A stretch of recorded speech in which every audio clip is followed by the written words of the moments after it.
Bonjour, j'espère que vous allez bien. Aujourd'hui, dans Tous Frères, nous nous interrogeons sur la place des reliques dans la vie spirituelle de certains croyants ultramarins.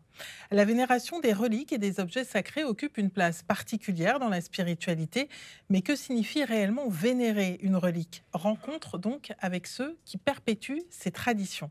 Tout d'abord, direction la Réunion, à la rencontre de fidèles qui vénèrent les reliques de Sainte Thérèse de Lisieux. En plus, en cette année du centenaire de sa canonisation, de nombreux fidèles se déplacent pour vénérer ces reliques. Pourquoi une telle dévotion? Explication dans un instant. Ensuite, rencontre avec Daniel, qui a découvert la vie de Carlo Acutis, un adolescent italien récemment canonisé. La vie de la Martiniquaise a été bouleversée et transformée après la découverte d'une des reliques de celui qui est surnommé le geek de Dieu.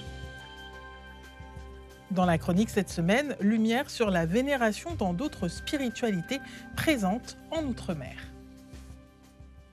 Vénérer, comme dans l'extraordinaire histoire de la couronne d'épines du Christ. Au XIIIe siècle, le roi Louis IX l'obtient de l'empereur de Constantinople. Je laisse Luciano vous raconter cette histoire.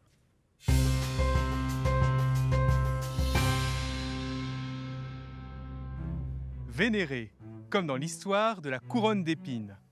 Remontons le fil du temps et allons à la découverte de 3 moments clés de cette relique inestimable. C'est en août 1239 que la couronne d'épines arrive sur le sol du royaume de France. Cette couronne, vénérée depuis des siècles comme étant celle portée par le Christ lors de sa passion, avait été rachetée quelques mois plus tôt par le roi Louis IX, alias Saint Louis, à l'empereur de Constantinople. Louis IX la reçoit solennellement dans la ville de Villeneuve-l'Archevêque. Et c'est non sans émotion qu'il la vénère et qu'il la porte en procession. Il le fait pieds nus, vêtu d'une simple tunique, jusqu'à la ville de Sens, 20 km plus loin. Arrivé à la cathédrale de Sens, une foule innombrable s'est rassemblée pour vénérer cette relique tant attendue. Le lendemain, la couronne va prendre la direction de Paris. Elle sera placée au Palais Royal en attendant un lieu digne de ce nom pour l'accueillir. 9 ans plus tard, la Sainte-Chapelle est consacrée en présence de Louis IX. Elle est conçue comme un reliquaire monumental pour abriter la couronne du Christ, mais aussi d'autres reliques comme des fragments de la croix. Il n'est pas rare que le roi présente lui-même la Sainte Couronne aux fidèles pour qu'ils la vénèrent. Après quelques siècles à la Sainte-Chapelle, et après un passage à la Bibliothèque nationale de France durant la Révolution, c'est en 1806 que la couronne d'épines arrive à Notre-Dame de Paris. Depuis cette époque, elle est régulièrement proposée à la vénération des fidèles. Des centaines de milliers de personnes viennent se recueillir chaque année devant ce trésor. Un trésor bien gardé qui a traversé des siècles, a résisté aux guerres, aux invasions et même aux incendies. Le dernier en date étant l'incendie de Notre-Dame en 2019. Ainsi, l'histoire de la couronne d'épines est l'histoire d'un peuple qui veut à tout prix conserver des signes qui portent un message. C'est le message du Christ mort et ressuscité. Car oui, en vénérant cet objet, ils font en fait mémoire du sacrifice d'amour de Dieu pour eux. Un sacrifice si grand qu'on en parle encore aujourd'hui. Et nous allons continuer à en parler aujourd'hui avec Aurélie. Bonjour Aurélie. Bonjour Muriel. Et direction tout de suite l'île de la Réunion, dans le sud-ouest, très précisément, notamment du côté des environs. On dit Des ça avirons. Des avirons, merci. Attention. À la découverte d'une relique, vous m'emmènerez, comme ça je ne ferai plus la faute, à la découverte d'une relique importante pour les fidèles catholiques. Exactement Muriel. Alors on est allé au Carmel Notre-Dame du Grand Large, où se trouvent des reliques de Sainte Thérèse de Lisieux, des reliques, regardez sur cette photo, on le voit, qui font l'objet d'une grande dévotion à La Réunion. Et pourquoi cette grande dévotion et pourquoi Sainte Thérèse de Lisieux? Alors, Sainte Thérèse de Lisieux, on l'appelle la Petite Thérèse ou Sainte Thérèse de l'Enfant Jésus. Elle est connue pour sa doctrine de la petite voie, qui consiste à dire qu'on peut vivre la sainteté au quotidien en faisant des petites choses avec beaucoup d'amour. Elle a d'ailleurs été déclarée docteur de l'Église en 1997 par le pape Jean-Paul II. Et pour sa vision de la sainteté accessible à tous, les croyants ont une très grande affection pour cette sainte. Être au contact de ces reliques, c'est pour eux un moyen de se rapprocher d'elle et de Dieu. Mais que représente une relique pour un croyant? Comment leur vénération permet-elle de nourrir sa spiritualité? Reportage de Camille Langevin.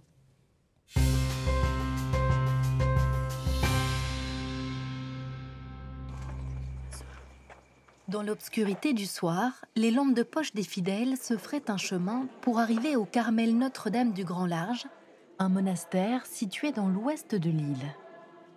Ils viennent assister à une veillée organisée en l'honneur du 100e anniversaire de la canonisation de Sainte Thérèse de Lisieux, dont la relique, rarement exposée, est accueillie avec ferveur.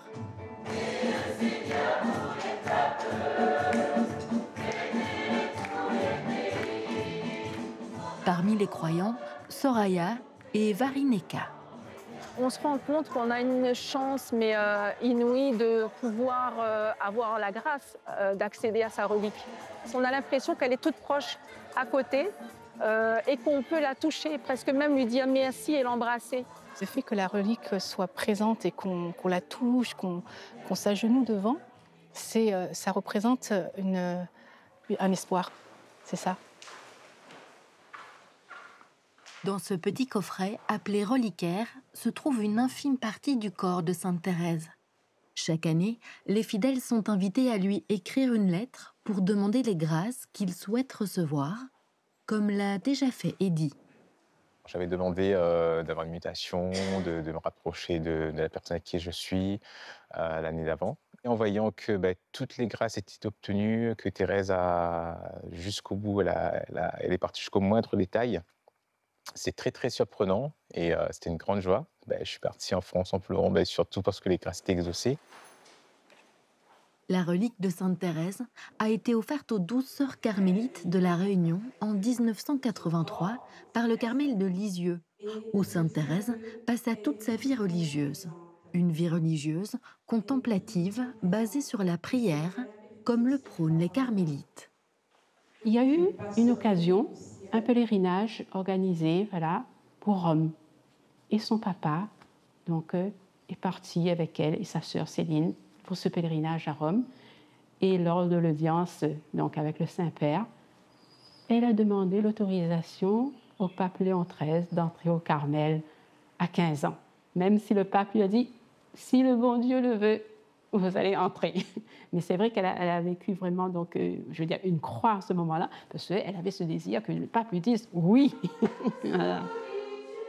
Qualifiée au début du XXe siècle par le pape Pie X comme étant la plus grande sainte des temps modernes, Sainte Thérèse, également appelée Petite Thérèse, fait aujourd'hui l'objet d'un grand attachement et d'une grande dévotion populaire, ici à La Réunion.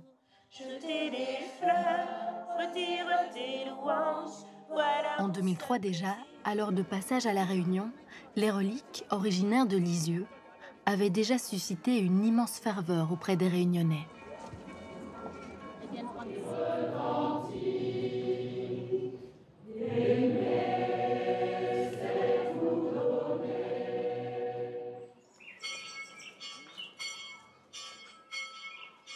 Au Carmel Notre-Dame du Grand Large, le lendemain de la veillée, et Thérèse est une sainte et que donc son chemin est sûr. Mais une conférence est tenue par le père Carme, Flavio Calois, pour permettre aux fidèles, comme Soraya que nous retrouvons, de mieux comprendre le chemin de foi et la vie de la petite Thérèse. Thérèse a dit que sa vocation, c'est aimer Jésus et le faire aimer.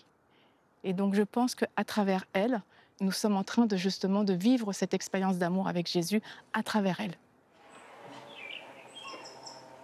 Le rayonnement mondial de la petite Thérèse s'explique par le fait qu'elle aurait accompli beaucoup de miracles qui résonneront dans le monde entier et feront naître un attrait croissant pour ces reliques. les reliques, elles mènent les fidèles vers une sainte ou vers un saint qui nous conduit à Dieu. Le saint n'est pas une personne centrée sur elle-même. Un saint est un reflet lumineux de Dieu. À La Réunion, d'autres communautés religieuses sont elles aussi les gardiennes des reliques de Sainte Thérèse. C'est le cas de la communauté des Béatitudes de l'eau vive à Saint-Pierre. Depuis 2015, elle est composée de 7 frères et sœurs consacrés, mais aussi de laïcs. À gauche de la chapelle se trouve un coin réservé aux reliques de Sainte Thérèse, mais aussi aux reliques de ses parents, Zélie et Louis Martin. À l'intérieur du reliquaire de Sainte Thérèse se trouve un petit bout de chair. Celui de ses parents, lui, contient des morceaux d'os. La vénération des reliques existe depuis la naissance de l'Église. Au fil des siècles, cette coutume ne s'est jamais essoufflée. L'Église propose ce type de vénération aujourd'hui parce que je pense que le peuple a besoin de retrouver des signes. Et les reliques nous rappellent la vie des saints, nous rappellent que ces hommes et ces femmes ont donné la vie pour le Seigneur. Et donc, ça les encourage aussi à vivre leur vie de foi aujourd'hui au milieu des difficultés de ce monde.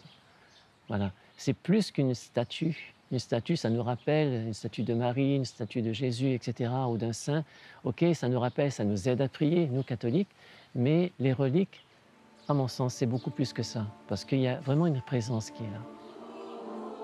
Sainte Thérèse avait promis de faire tomber une pluie de roses sur la terre.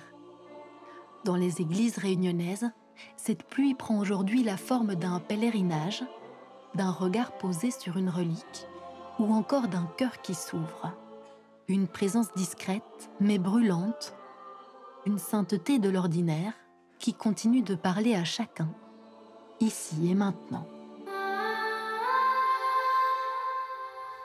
Et nous prenons maintenant la direction de Wallis et Futuna et nous sommes très contents d'aller là-bas à la rencontre de notre invité, le père Jean-Yves Touataha. Vous êtes chancelier et économe du diocèse de Wallis et Futuna. Est-ce que vous avez été témoin d'un événement particulier ou d'une conversion liée à un saint?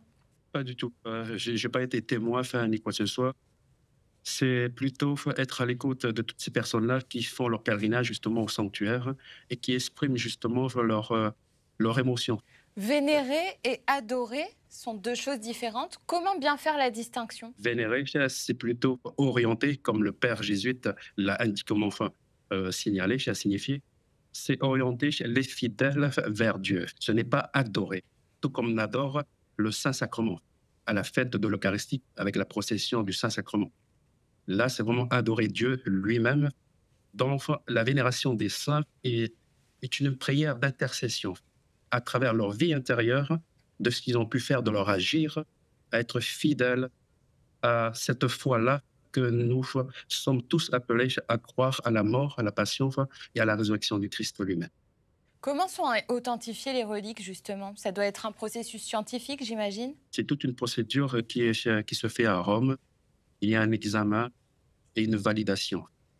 Et cette validation-là, c'est rechercher un miracle qui a été fait justement à travers le saint, pour pouvoir le béatifier et ensuite, par la suite, le canoniser. Est-ce que vous, par exemple, à Wallis et Futuna, vous avez un saint en particulier dont vous vénérez les reliques? Tout à fait. Nous avons la grande joie d'avoir un saint martyr, Saint Pierre Chanel, de la communauté des Pères Maristes. Donc, les premiers missionnaires à évangéliser nos îles. Donc, c'est lui que nous vénérons et il a été proclamé martyr et patron pour toutes les régions de l'Océanie. C'est celui qu'on aperçoit derrière vous, là, justement. Tout à fait. Saint Pierre Chanel, juste au bas de la croix derrière moi. Tout à fait, c'est lui. Est-ce que les Wallisiens et les Futuniens vous ont déjà témoigné de guérison à travers Saint Pierre Chanel et ses reliques? Déjà, si on reprend l'histoire justement de sa canonisation, c'est qu'un an après son martyre, tout le peuple, on va dire toute la population de Futuna, un an plus tard, a été convertie au catholicisme. Un deuxième miracle a eu lieu par une dame Monnier qui, lors d'un pèlerinage à Lourdes, a prié a intercédé justement à travers Saint-Pierre Chanel et a été guéri de la maladie de la tuberculose. Donc ces deux miracles, on va dire, a fait que Rome a proclamé, canonisé justement Saint-Pierre Chanel. S'il y a eu des guérisons par la suite, je n'ai pas à ma connaissance, mais la guérison, elle se voit déjà tous les jours. C'est la joie, comment s'exprimer, se mettre debout et travailler avec énergie la vie que Dieu nous a donnée tous les jours. À quoi elle ressemble la vénération de Saint-Pierre Chanel? Parce qu'il y a des fêtes de Saint-Pierre Chanel à Wallis et Futuna. Qu'est-ce que ça a de plus important, de plus symbolique d'avoir ces reliques près de nous? Cette grande fête-là que nous vénérons, c'est le jour de son Saint-Martyr, c'est-à-dire le 28 avril. Le 28 avril, c'est une grande joie pour les deux îles, Wallis et Futuna, dont nous avons pas cours et tout est férié. Et la plupart, justement, prennent leur billet de voyage pour participer à ce grand pèlerinage, cet événement. Donc, comme je l'ai dit, comme vous avez vu à La Réunion, la joie se fait de manière grandiose. Et c'est à ce moment-là que nous ressentons la présence du Saint, de ces ossements complets, et que dire, comme le Père jésuite que nous avons entendu, c'est quelque chose de vraiment de merveilleux, autre que les statues de la Vierge, du Sacré-Cœur de la Croix. Nous avons là la présence réelle du Saint qui, dans ces années avant nous, a vécu justement ces souffrances et cette joie-là de porter haut la bonne nouvelle. Dieu est amour. Merci beaucoup, Père Jean-Yves Touata. Je rappelle que vous avez été ordonné prêtre à Wallis et Futuna en 2013 et que vous êtes chancelier et économe du diocèse de Wallis et Futuna. Direction maintenant la Martinique. On traverse la planète pour aller rencontrer un jeune geek, mais italien, qui a bouleversé la vie d'une Martiniquaise. Exactement. Alors cette Martiniquaise, regardez, c'est Danielle. Danielle, elle est peintre et elle a un grand attachement au saint Carlo Acutis. Alors, dites-nous en plus sur ce fameux Carlo Acutis. Alors, Carlo Acutis, regardez, il est juste là sur le t-shirt de Daniel. Vous voyez sa photo. Il a une histoire très particulière. En 2006, il meurt d'une leucémie à l'âge de 15 ans. Il est surnommé le cyberapôtre car il a beaucoup évangélisé grâce à Internet. L'Église le considère à l'origine de miracles, notamment en 2013 où un garçon brésilien de 7 ans atteint d'une déformation congénitale du pancréas avait connu une guérison miraculeuse après avoir touché l'un des t-shirts de Carlo Acutis, un t-shirt considéré comme une relique. Bien Muriel. Alors en quoi vénérer les reliques d'un saint peut-il le rapprocher du croyant? Comment transformer cette dévotion en action? Reportage de Laurent Viaufort et Nicolas Caclin.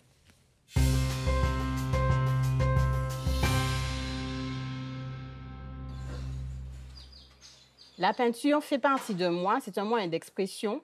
Et en plus, une bulle qui me permet de rentrer en connexion avec Dieu.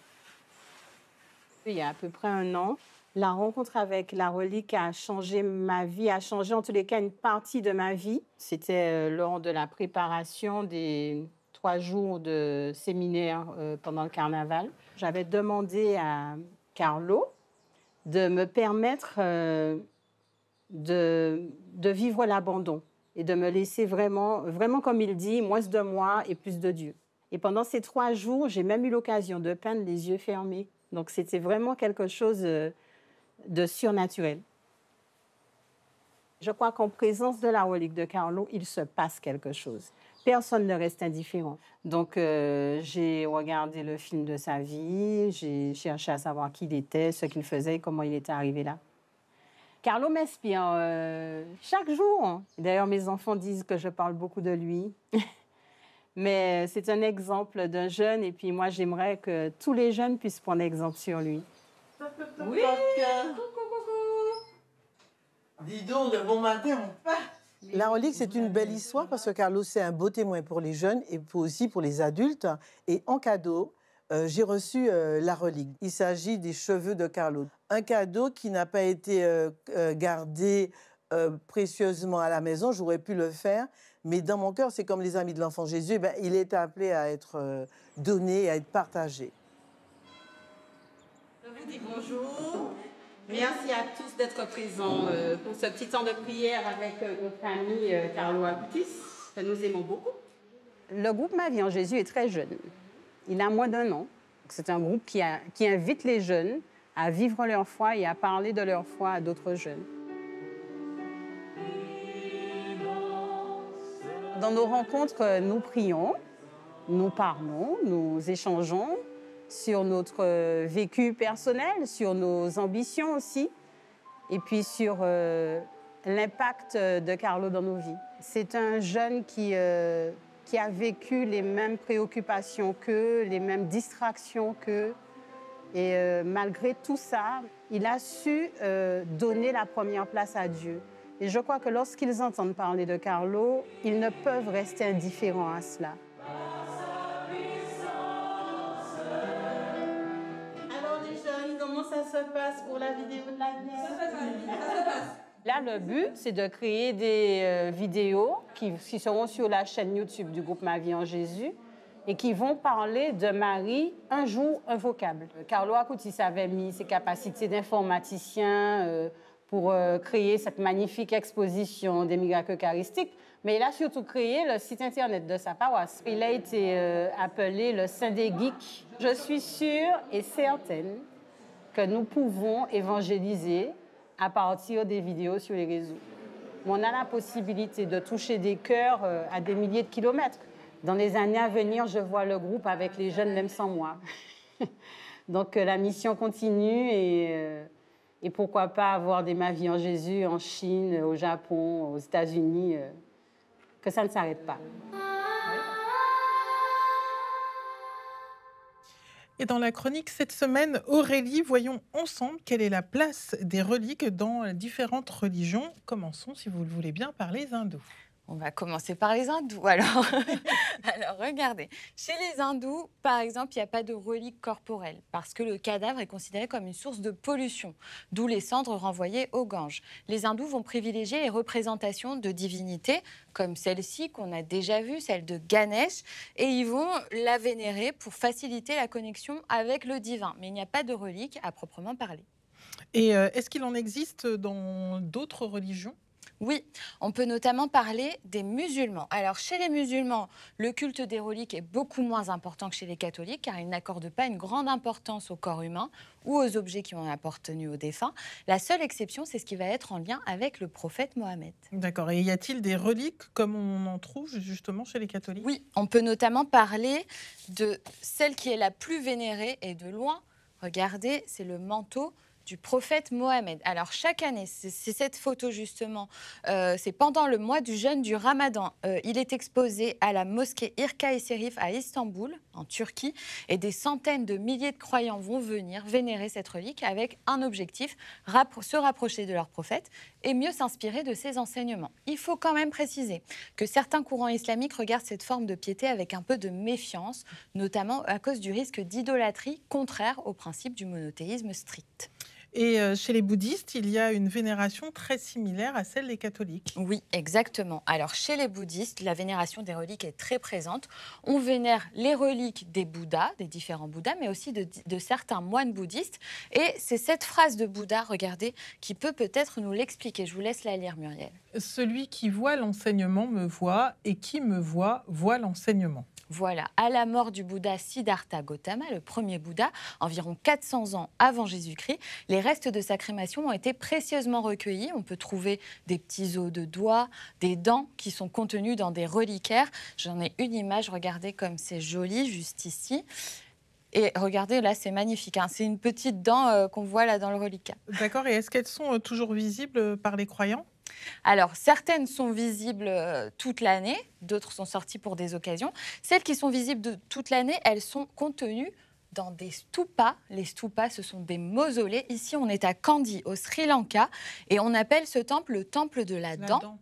Voilà, vous y êtes allé? Oui, c'est ça, ça fait longtemps. Alors, il a été construit justement pour abriter la relique sacrée de la dent de Bouddha. Avec le temps, le caractère sacré donné aux reliques s'est étendu au bâtiment, carrément. Les stupas sont considérés comme la personnification du Bouddha et de son enseignement. Pour les croyants, même leur ombre est capable de véhiculer la guérison ou le mal.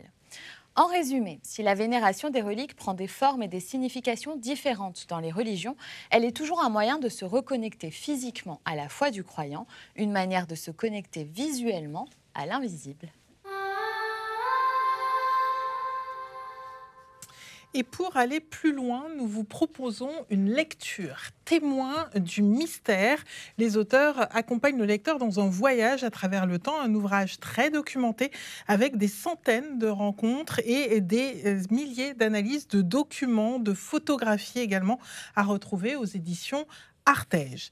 Et puis, sur le site internet du Jour du Seigneur, voici une vidéo qui vous explique notamment pourquoi la vénération de la croix est importante chez les catholiques et encore plus le vendredi saint pour comprendre pourquoi ce jour est donc primordial pour les catholiques.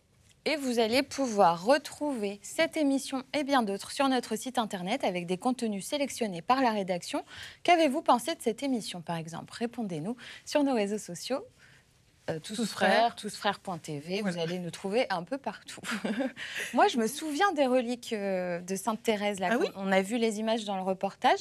Ouais, j'étais toute petite au catéchisme à l'époque et les enfants du caté avaient été missionnés pour lancer des pétales de rose sur son passage.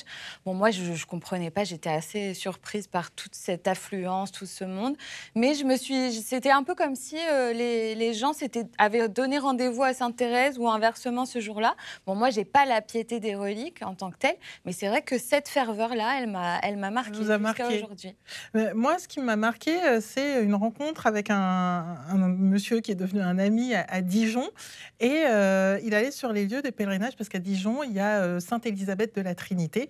Et du coup, il est allé dans son couvent, il a récupéré de la poussière, enfin de la terre, et il l'a mis dans un petit... Il s'est fabriqué sa relique. Exactement, il s'est fabriqué sa relique, et c'est finalement une façon de toujours rester connecté et au lieu et à la sainte et surtout de ce qu'il représente. C'est un peu comme vous et moi, Aurélie, n'est-ce pas? Nous essayons d'être connectés à tous nos territoires d'outre-mer. Belle semaine à vous et à bientôt.